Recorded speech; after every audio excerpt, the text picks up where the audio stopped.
Okay, so let me introduce our guest. We've got a very, very special guest today, Ms. Saz Agarwal. Yes, she's an independent researcher and a writer and also an artist. And she's based in Pune. And she's written biographies, she's written translations, she's written humor columns, critical reviews, and she's done a lot of work on the partition. And especially, she's focused on the impact of the partition on Sindhi communities.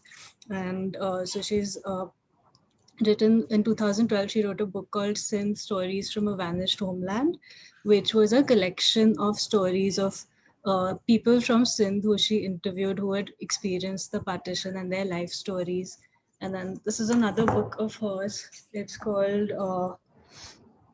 The Amils of Sindh, which is about the Amils, who are one of the caste communities of Sindh, and also about their stories of the partition. So she's done a lot of work on the partition, and she was one of the first people to actually focus on Sindh, which was really a neglected aspect of the partition and all of the research that had taken place before Saz Agarwal's work. Yeah, so that was really a gap in the literature which she's started to fill. And so it's really important work that she's doing.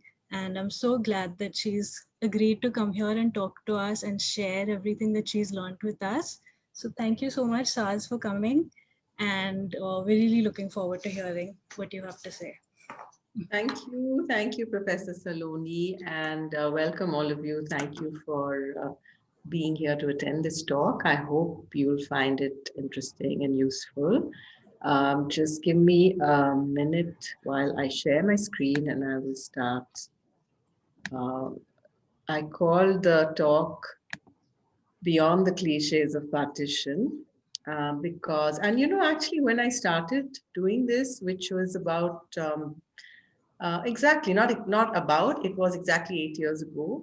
My first was released in November 2012, and I worked on it for about 7, 8 months before that. And at that time, I still had people saying to me, oh, why, there was this resistance to talking about partition. Why do you want to start that all over again? And it could be because all the violence and the negative feelings, and those were so overwhelming. People just wanted to avoid talking about it. So it's a good thing that we've started looking at it now. And what I want to do today, and when I say cliches, I am talking about those huge things about the boundary line and about the violence and so on. So what I want to do today, uh, yeah, so what we're going to talk about is look at some of the cliches that, and examine them.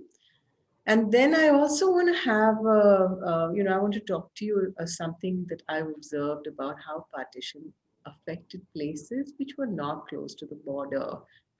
Partition did affect quite a lot of other places too.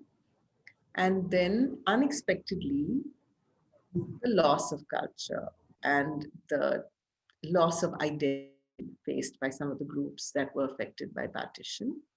And finally, we look at partition was something which took place on the base, the country was divided on the basis of religion. And we always look at it as a period in which there was so much of strife and violence and trauma associated with um, conflict between the two religions. So I have something that I want to tell you about that, which the patterns that I've encountered in the course of my research. And I'll tell you later. Let me just keep you in suspense about that for now. So we'll start with the cliches. What I'm going to do is show you this little clip that I randomly picked up from online, which talks about partition. I haven't picked it for any reason except that if somebody's looking to find out what partition of India was about, they could come across something like this. And sorry, I want you to just when it's a very short clip, but once it's done, I just want you to note down whatever came to your mind, the main points that you learned or you observed or whatever you thought about it.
Right. So I want to know, are we going to do some interaction at this point, or should we just save it for the end? We can, yeah. If you want them to interact, you can ask them to raise their hands, and then I can unmute them individually. Okay. Is there something specific anyone wants to mention at this point? So you can use the emoticons to raise your hand.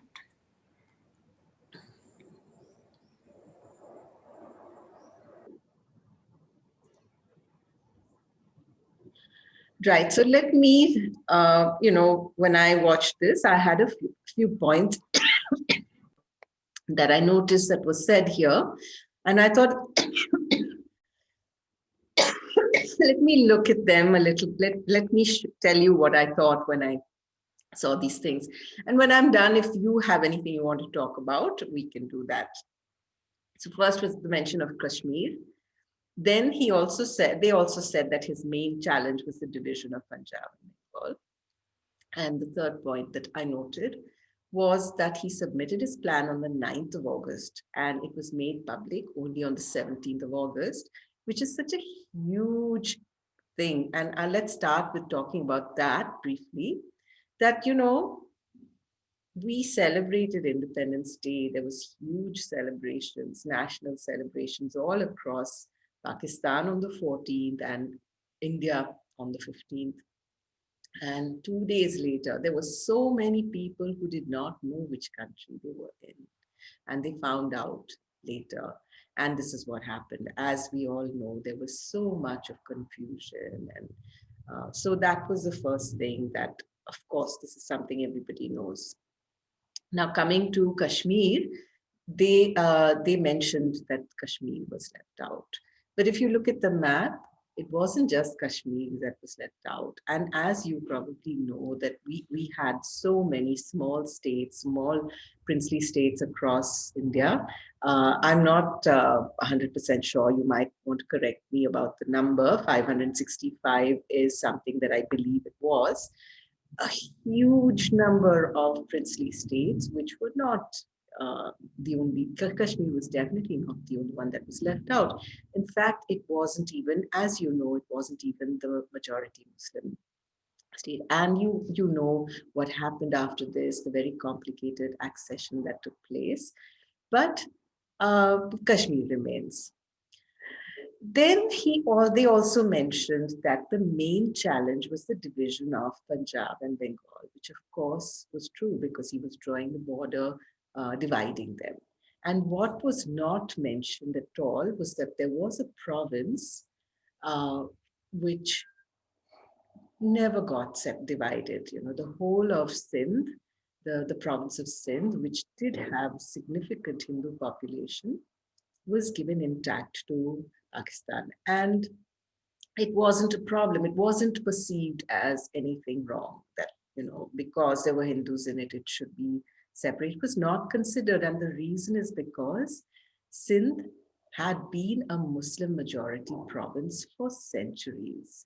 And the Hindus had lived there comfortably and peacefully. And they were, they flourished. They had taken to education, they had taken to trade, and they were very comfortable there. It was never imagined that they would need to leave, and they were just going back to being a minority in a Muslim majority region.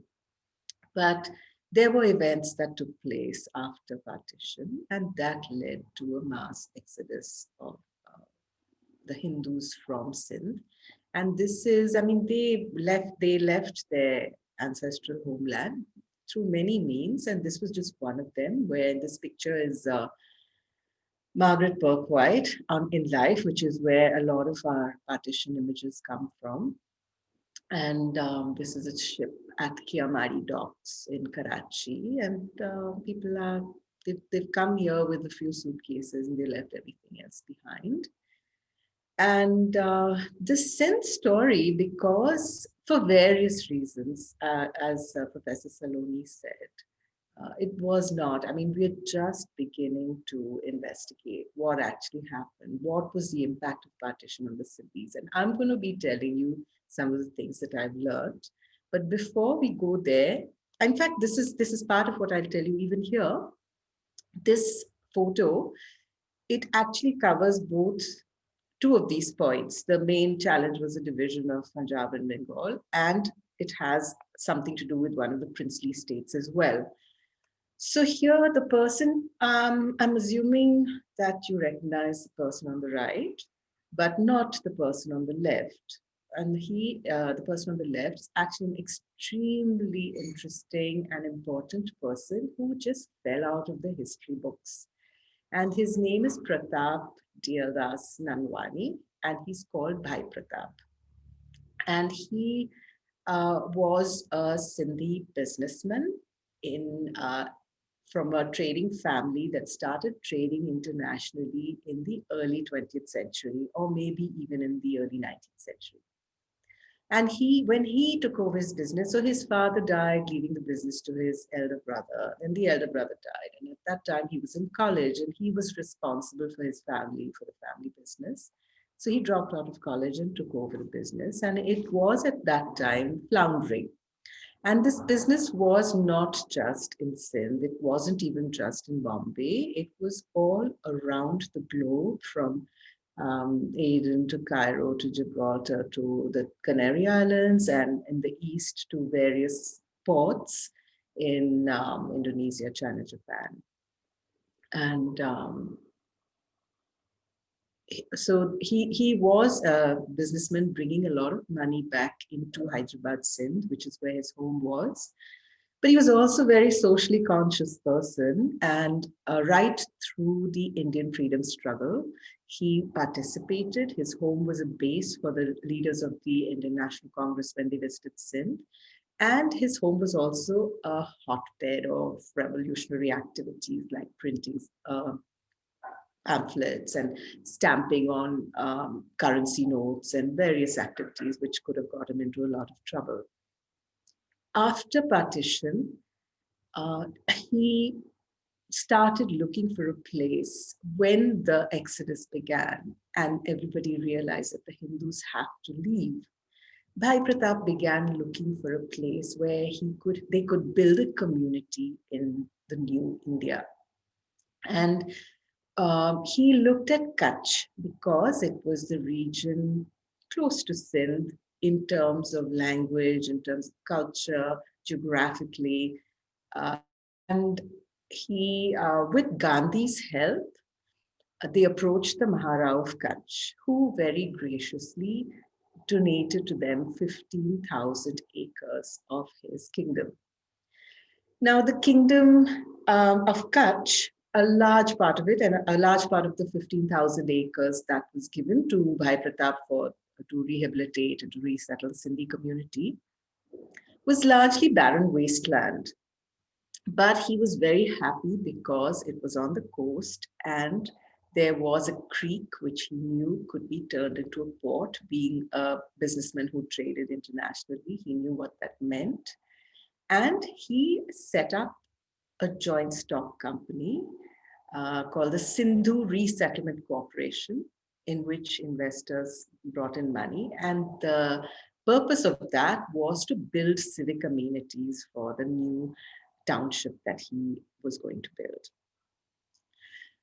Two things, historical incidents that took place which affected this. And one was that one day before Gandhidham, before this place was going to be inaugurated, Gandhi was assassinated.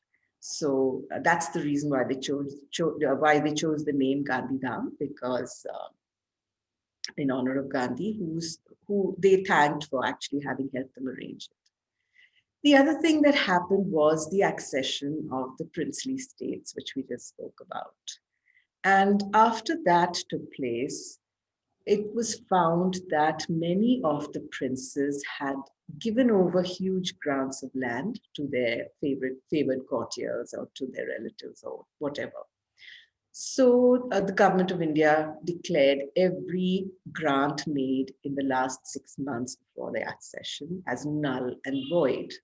And the same thing happened in Gandhidham. Gandhidham was no longer under the Sindhu Resettlement Corporation. And it was the whole, they had to go to court and sort it out and make it clear that it was actually meant as a home for a newly bereaved community. And it wasn't just that it was being put in somebody's pocket. Now that took its own time getting sorted out. And in the end, what they got was not 15,000 acres. What they got was 2,600 acres. And it was not in perpetuity. It was a 99-year lease. And as you can imagine, they're coming to the end of their lease now. And they also had to be under various boards, the various government, the administration would not be independent. So this was something that happened. And if you don't know the background to this, you could look it up. Gandhidham is a town in Gujarat, in Kutch. And there's a twin town called Adipur, and Bhai Pratap planned everything. He had these two towns so that one would be commercial center and the other would be residential, education, culture.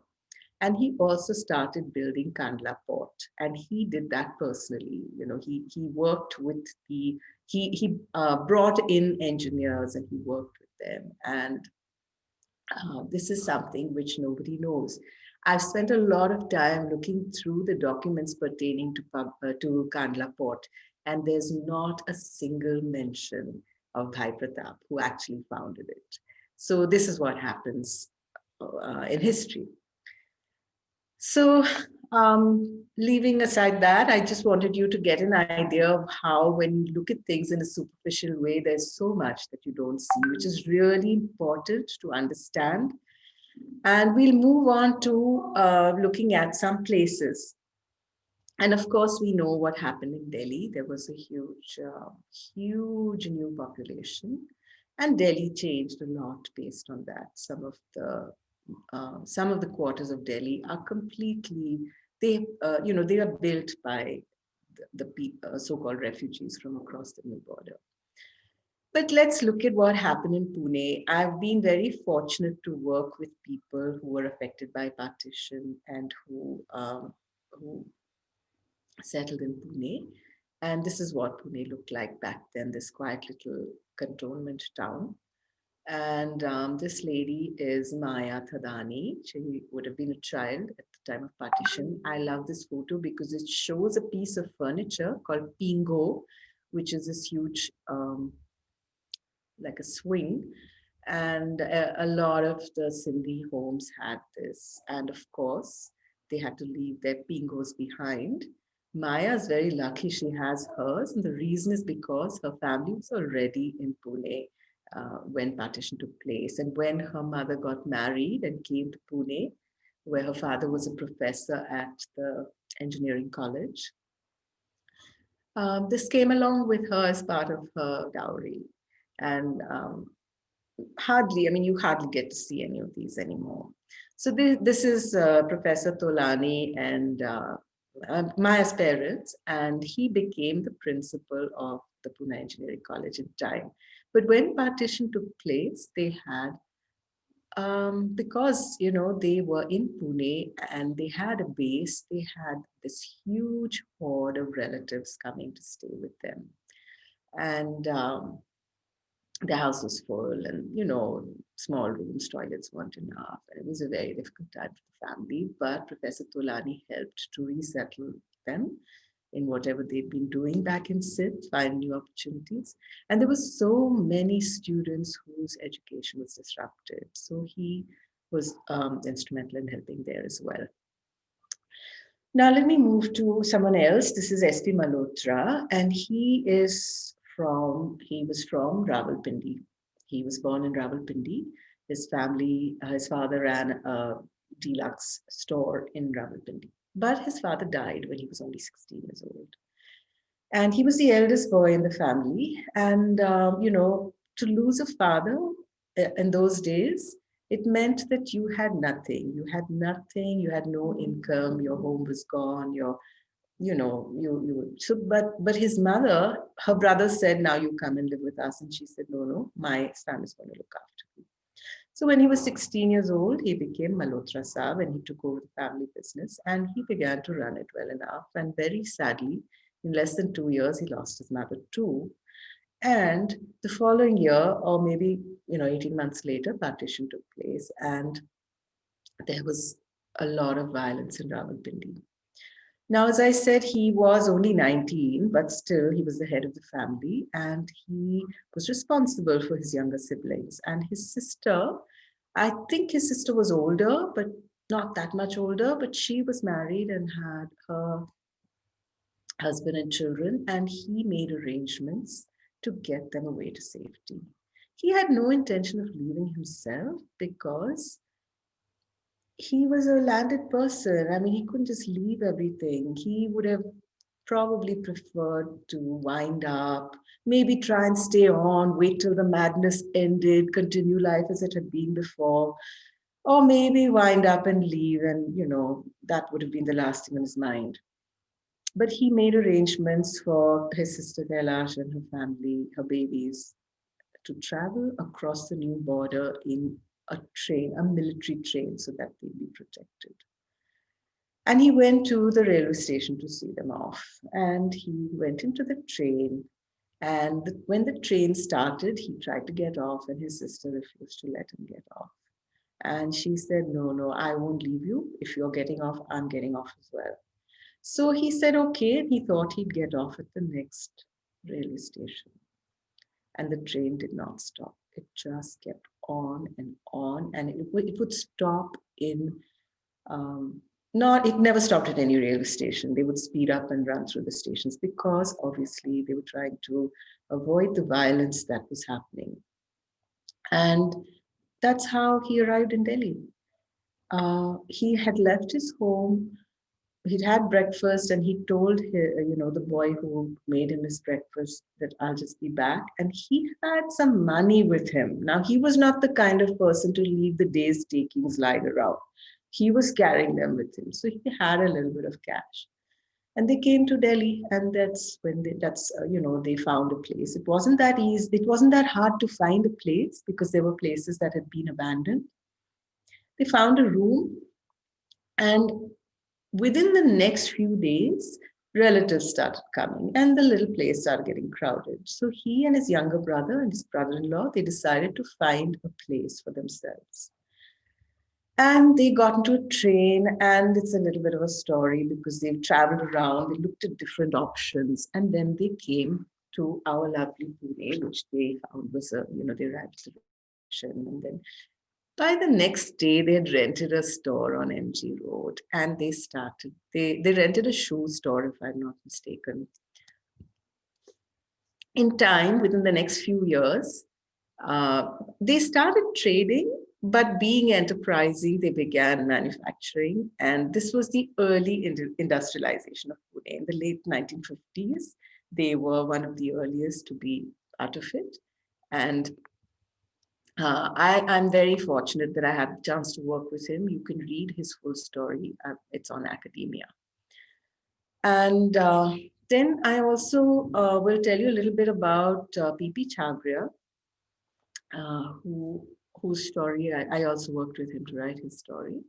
And he was also, it's a different kind of partition story. It didn't have that violence and the wrenching separation that I just told you about with Mr. Malhotra. This young Prahlad was born in Karachi. Let me show you the map because get a look at where we were. Here's Karachi and here's Shikarpur, which is, his family was from there, and he was actually spending time with his grandmother in Shikarpur when they got news. The news came in that his father had died. Now, he was 12 years old at that time, and he was in school, and somebody came to school to take him home to inform him and go through the ritual mourning and so on. And this gentleman never went back to school. He never went back to school. That was the last time he ever saw a classroom, because he had to go to work. The family lost all their money. They lost their home. They didn't have any, he had, at the age of 12, he started working first in a cloth shop in Karachi. So it's like, this young boy from a rich family who didn't even have to put on his own clothes. There were servants who would help to dress him. But because there was his elder brothers, they lost all the money. They all lost all the family money. Obviously, they were cheated.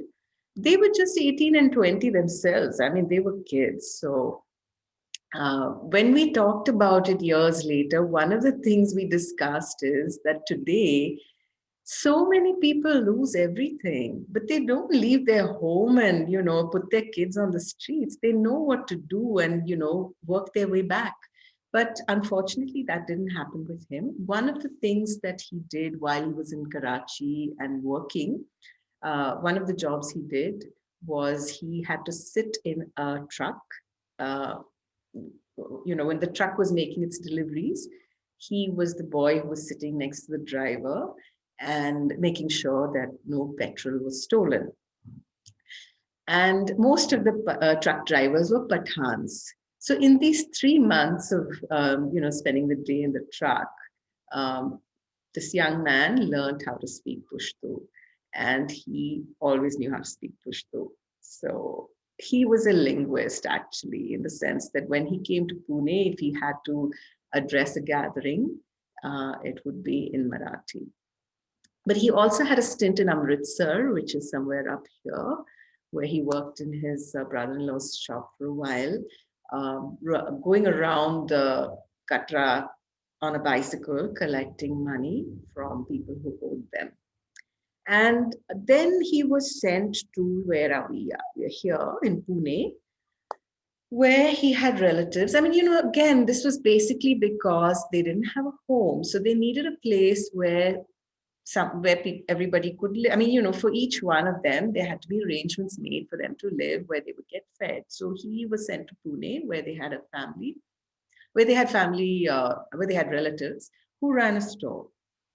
And they gave him a home, but he was expected to do things like sweep the floor before the shop opened and stay up at night to fill water and get up early to go and get the milk and things like that, which so you could say that he came to Pune to be a servant in someone's home. And when partition took place, because he was in Pune, his mother and his siblings came and joined him, and they, hired a little place, and they started. He and his brother started doing a small trading business. So I'll quickly show you some photos. This is BP and his younger brother, and this is them a little later. And this is my favorite story, a favorite photo. This young man who used to sweep floors in his own little jet. What I wanted to tell you about the change that they brought in Pune is not just about how they made it big, but he told me this about how when he first came to Pune, and one of the reasons they were successful in business is because there wasn't that sharp trading happening in Pune. Like he would go to a store where they were selling a store which sold electrical goods. And you'd enter, and the guy who owned it or the person working there would be sitting there, and he'd look at you and say, Kai. Whereas he had come from Amritsar, where the shopkeepers hang out of their shops and say, Aja, Aja, Aja, and they show their stuff. So the culture was different, and there was that influence also, which they brought. So now I'm going to move to Bombay. Are we doing okay? Is there anything that anyone wants to, anyone wants to say anything? You can raise your hands if you have any questions or any comments. So I'm moving now to Bombay, this is again soon after partition. And this woman, this is someone who I interviewed, the girl in the center with her hands clasped across her knees. Her name is Nalini. She was Nalini Advani. She died a few years ago. And this is when she would have been, I think, 19 years old. And this is in the Mulund refugee camp. So she and her family came from Hyderabad, Sindh. And she was an excellent student. She topped her class and school, and she joined National College, Hyderabad. And soon after that, partition took place, and they had to flee. So they landed up in this Mulund camp, and there was no money. So the brothers continued with their education, but the girls were at home doing their embroidery or whatever. Now, there were so many children whose education had been interrupted. So Nalini's father, he got permission for this room, which you can see behind them, to be used as a classroom. And Nalini told me that they started, like they asked for volunteers. So she volunteered to teach. And the first month they taught the children, there were 3 volunteer teachers. The first month, the children sat on the floor. At the end of the month, they collected fees from the children's parents, and they were able to buy or rent or whatever furniture. And that's how they grew month after month. There were other uh, teachers, senior professors, senior academics who were also in Mulund. And they came in, and it became, a great school. And she herself went through her education, because they were professional educators. They were able to guide her to take the right exams and to read the right books and so on. And this is the Jai Bharat School in Mulund, which today has 8,000 students. So this is one of the ways in which the Sindhi community changed Bombay a little bit. I have another similar story, but a little more dramatic. This is National College in Hyderabad, Sindh. It's a recent photo. It's a college which is more than 100 years old. And this is the college where Nalini herself had got admission. And what happened is that when, our partition started, I mean, the riots and the trouble started coming up to partition, and after, obviously, all the schools and colleges were closed. In November, they tried to open. They announced the college was open. But nobody came because most of the teachers were Hindus and they had left. They had left Sindh forever. Most of the students were Hindus and they'd all gone. Now, some of them were still there. And there was this Professor Kundanani who was waiting. And when he realized that this college is just going to fall apart, my college, where I studied and where I taught, where I teach, it's falling apart and everything is just going to decay. And we have all gone, so we should take our college with us. So he did this very daring thing. He took some trunks and he filled stuff up from the laboratories and from books from the libraries. And he and a peon, they went to the Hyderabad. When I say Hyderabad, I'm saying Hyderabad, Sindh. I'm not talking about the Hyderabad, which is in India. So they went to the Hyderabad railway station, and there now I haven't interviewed them. I read this somewhere about the peon saying that they went to the railway station and they were ordered, they were asked what's in these trunks, and apparently Kundanani said it's treasure. So they said aha, and they banged on the trunks and said open them at once, and they opened. And when they saw books, they were like, yeah, fine, you can take them. And so they got into the train and they made their way, he made his way to Bombay. Now, the person I did interview was someone who was living in the same house as a child. He was a child. He would have been about 9 years old. And there were many of these, many relatives living together in a place in Bombay. And he said, this Kundanani, he used to go out, he used to leave the house every morning and he would walk. We didn't know where he was going. All we knew was that he was going to start this college again. And on Sundays, he would sit down with a stack of postcards and he would write postcards. And he was writing to his colleagues at National College, Hyderabad. And he was saying to them that, yeah, we're all going through a difficult time. Do whatever you're doing now, whether you're working in your uncle's shop or whether you're giving tuitions or you're frying tikis to support your family. keep at it, but I'm going to call you back. You will have National College again very soon. And he did. I mean, he did it. The story of how he did it is very inspiring, but this is Kundanani. And I'm so lucky that I found this um, photo of him addressing the Kannada Association at National College. I mean, this photo is from my dad's album. My dad is not even a Sindhi, but he studied at National College. And National College by then was, it had students from all over India, and it was a service to the entire community. It came up as something which was built by a refugee. And these are some of the things that he pinched, which actually belonged to the government of Pakistan.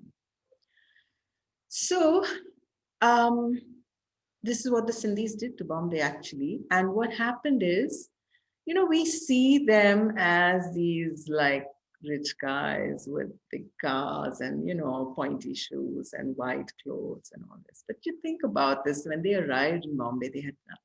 They had no home. They had nothing.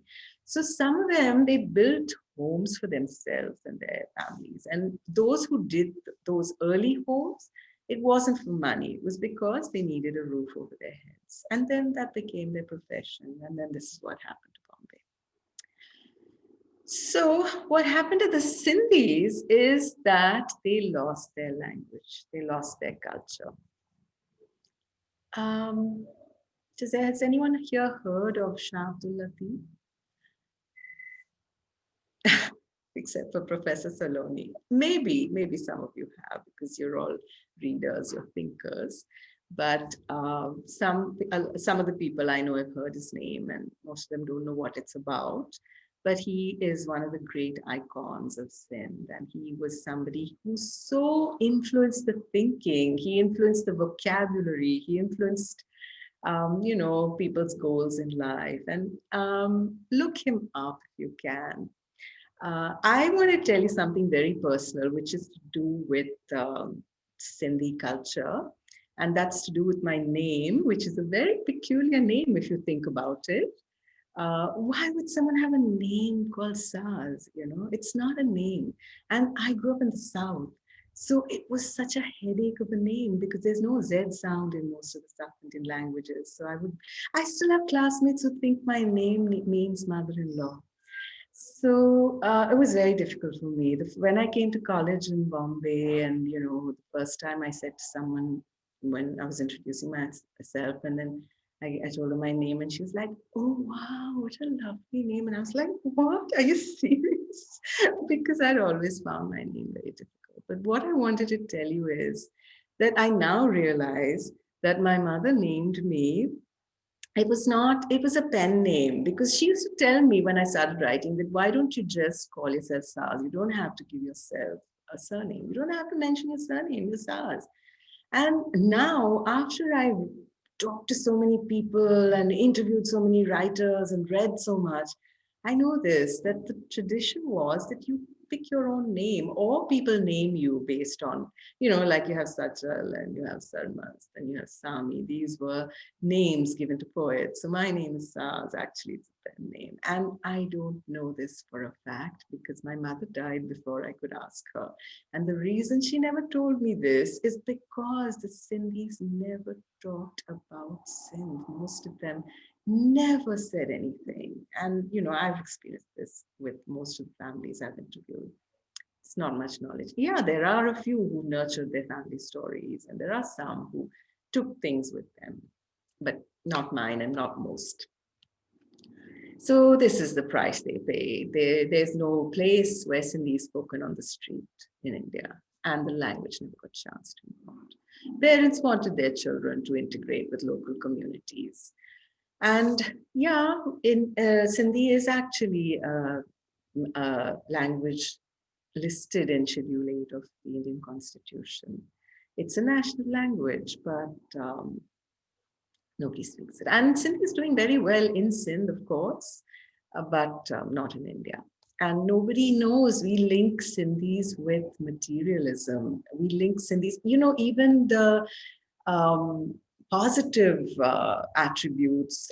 You know, you ask somebody, if you think about it, it's hard work, enterprise. You don't, this is something which is missing from that perception. So I think I've nearly come to the end of my talk. I want to tell you this about the violence and the trauma. And my story is that when whoever I've interviewed, and I don't think there's a single exception to this. Yeah, people talk about bad things, but everybody has a story of how they were protected or they were saved by members of the other community. Like here, this is 6 January 1948 is a big day because it was the first day when violence actually took, it broke out in Karachi. Before that, Karachi had been relatively peaceful. And this was a day on which there was a systematic pogrom, and people knew that it was being planned. And one of my mom's cousins told me about how they had neighbors who were Muhajirs. They'd come from across the border, and they came to them in the morning and begged them, don't step out today. And they put burqas in their balcony on the washing line to make it look as if they were also Muslim. This is a lovely poem which you could look up whenever, if you like. It's about how he was a little boy hiding with his father, and their landlord who was a Muslim, and there was the crowds were rampaging outside, so they were protected by the landlord who told. And this I've heard from so many people. People actually they put their own lives at risk to protect others, and these stories, it's tremendous. We need to look at this. This is who we are. We're not just people who kill each other in the name of religion. We're also people who sacrifice our own. I mean, we put our own freedom, our families at risk to look after people who are in danger. And this is a lovely story by Nina Sabnani. It's small anime. The clip. There's a book and a small animation. So do look at it. And that's it for me for now. And I'd love to answer anything that you might have to ask me or anything that you want to share. Thank you so much, Saz. That was a beautiful presentation. That was really lovely. Thank you for sharing all of those stories with us and for bringing it down to the personal level of what individuals went through rather than just, like you said in your summary, rather, she said, I'm not going to talk about it as a mega historical event, but of snapshots of what happened at the community level. Yeah, and so rather than hearing stories of so many million people migrated, we've learned about what happened to individuals, and I think that that's the real story. So thank you for sharing that with us. And would anyone like to ask Ms. Agarwal any questions? Yeah, you need to raise your hand with the breakout room, with the emoticons.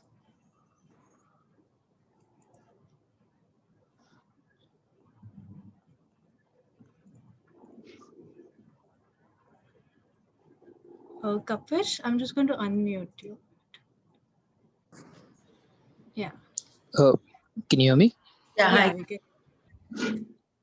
Yeah, hi, good afternoon. My name is Kapish Agrawal. First of all, thank you so much for your presentation. I just had a very small question about what is the current situation of Sindhis back in Pakistan, and how have they continued to, whoever stayed back, how have they continued to integrate, or have they at all? So I've interviewed quite a few people. I mean, if you look at the news, you don't really get the full picture again. So the people I have interviewed, they felt a big loss. The Muslims who, they felt a big vacuum when the Hindus left. And I had one person telling me about how he was born after partition, but he said that, I realized as an adult that we didn't plant a tree for 20 years. We didn't plant a tree between 1947 and 1967. Not a tree was planted in Sindh.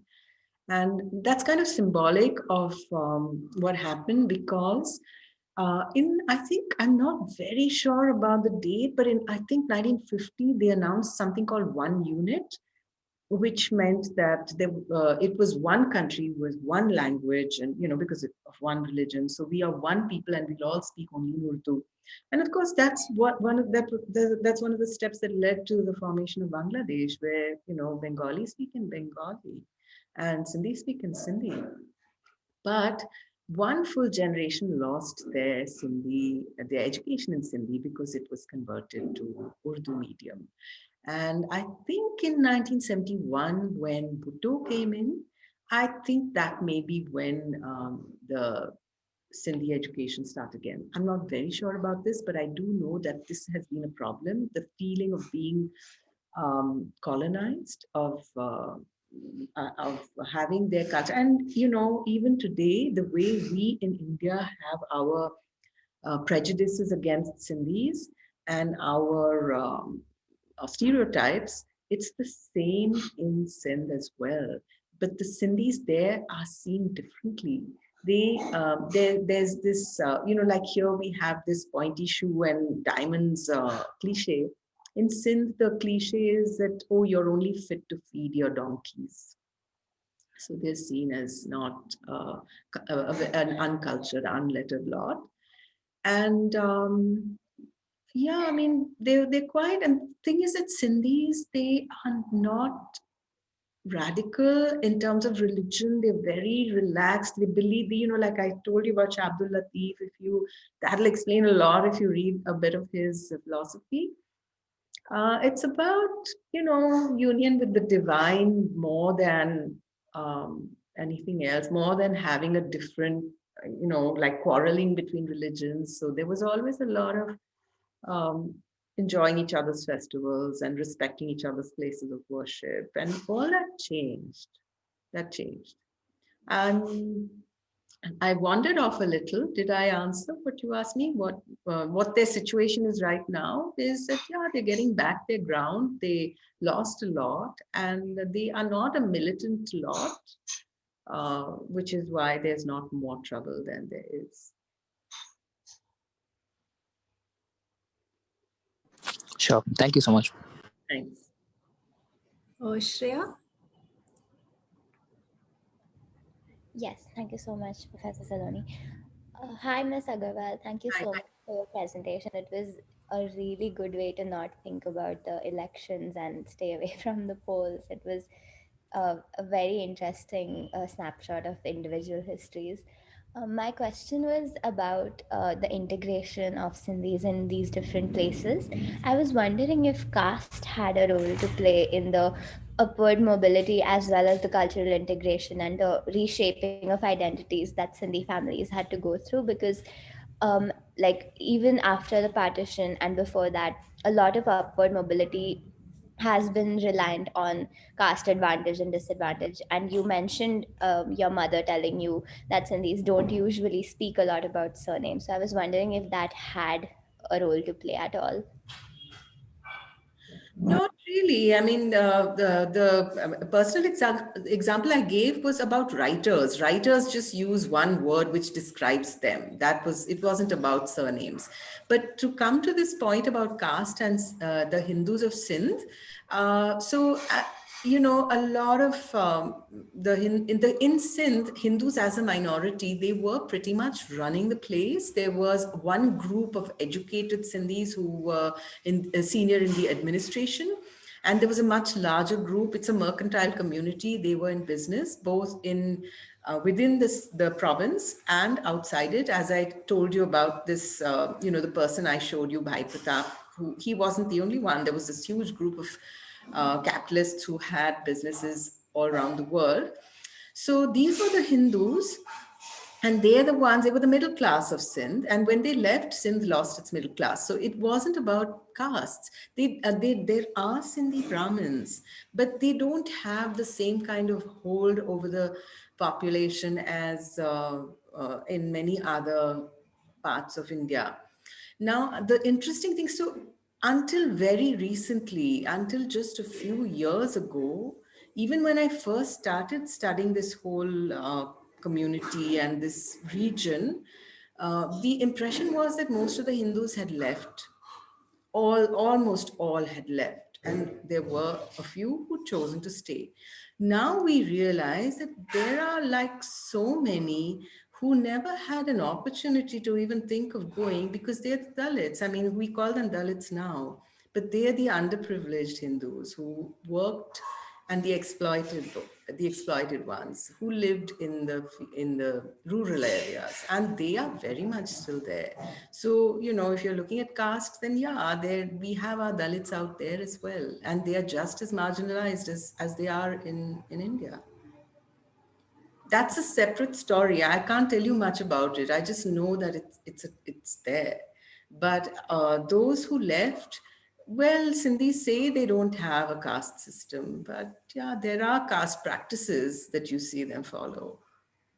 Their advantage came, uh, some of them had the advantage of a tradition of education for generations, many generations. And the traders are the ones who were in business, they also had that advantage of having been in global business alliances for generations. So those were the things that helped them to resettle when they had to move. And when they moved, most of them, of course, settled in Bombay and Pune. But these global outposts that they had, they developed into communities as well. So you still see, you have these Sindhi families, Sindhi communities all around the world in the ports, which started actually in 1860, around then.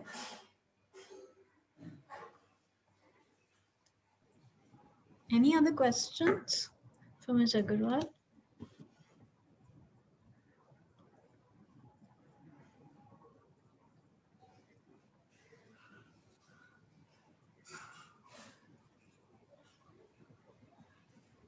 Okay, so we'll end here. Thank you so much, Saz. That was a fascinating. It was a pleasure. I wish I could have seen everyone else, but anyway, thanks for it. Thanks for giving me your time, and I hope you enjoyed listening to me. Thank you. Yeah, it was lovely. Thank you so much. And Kunjika says thank you for your time. Yeah. And so let's stay on the rest of you so I can take your attendance now. Yeah. Okay, bye. Bye. Thanks.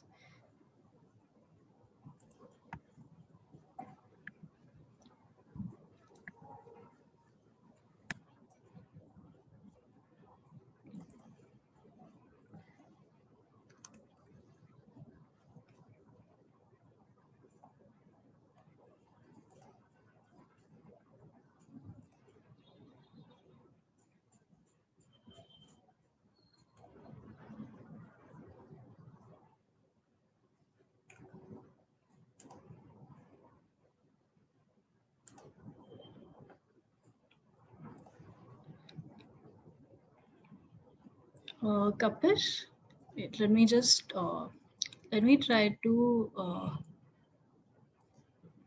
I don't know how to unmute everyone exactly. Professor Saloni, you can just ask everyone to raise their hands as you call out their names. Yeah, okay, just raise your hands. Okay, so Kapish is there. Ishani is also there. Kabir. Yeah, Kabir is there. Guljot. Yeah. Shivika. Shivika is here. Mannat. Manat is here as well. I think Mannat. she's just put a text on the group. Rishabh. Yeah, Rishabh is here. Yamini is here. Isha. Isha is also here. Sejal. Okay, Sejal is here. Manya, I think, is here. No, Manya? Yeah, Yes, Manya Manya. is here. Siddhant Nair. Yeah, he's there. Anchal. Anchal's here. Siddhant Prabhakar. Yeah, you can go, Kapish. Siddhant is here. Dheer.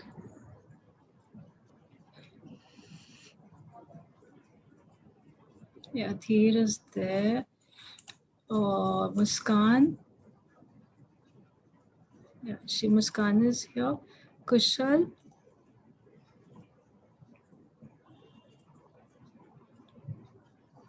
I don't see Kushal. Kushal is not. Kushal's not. Okay. Tanya. Tanya is there. Tanya is there. Okay. Shrish. Shrish is here. Radhika. Radhika is here. Amrita. I don't see Amrita. No, Amrita is not here. Okay, so Amrita is not there. And Vansh. Vansh is here. Okay. Okay, thank you so much. Thanks, Anju. Thank you so much. No problem. Thank you. Bye.